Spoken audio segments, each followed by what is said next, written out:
ഇത് മാക്രി ഗോപാലൻ. ആദ്യകാലത്ത് തവളപിടുത്തമായിരുന്നു തൊഴിൽ. ഞാൻ പറഞ്ഞു എന്തോ 80 ദിവസം മനസ്സിൽ വെക്കണ്ട.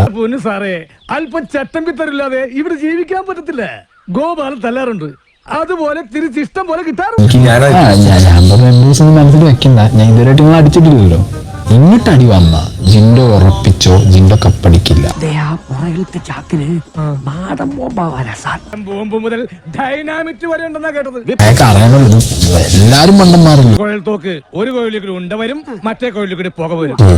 അയാൾ ആര് പഠിപ്പിച്ചോ ആ പഠിപ്പിച്ച ആളുടെ തന്ത വേർഷനാണ് ഞാൻ.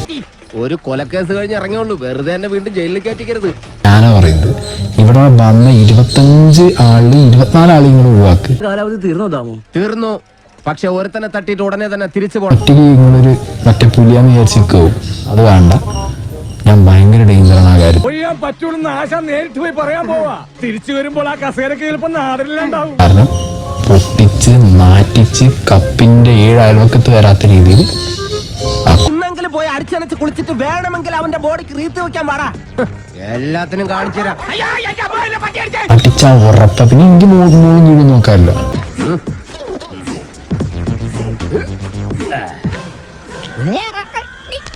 ഞാൻ എടുത്തിട്ട് അലക്കി പാക നാശാക്കി കപ്പിന്റെ അവിടെ എത്താത്ത രീതിയിൽ കുളം തോണ്ടി കൈത്.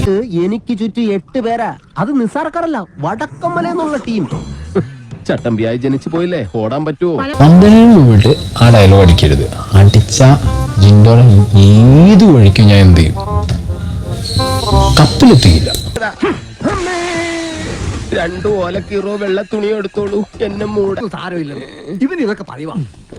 മതി ഇനി മൊത്തത്തിലൊന്ന് വാറ്റി പുഴുങ്ങി എടുത്താൽ മതി. ഞാൻ പോകുന്നു. ബൈ.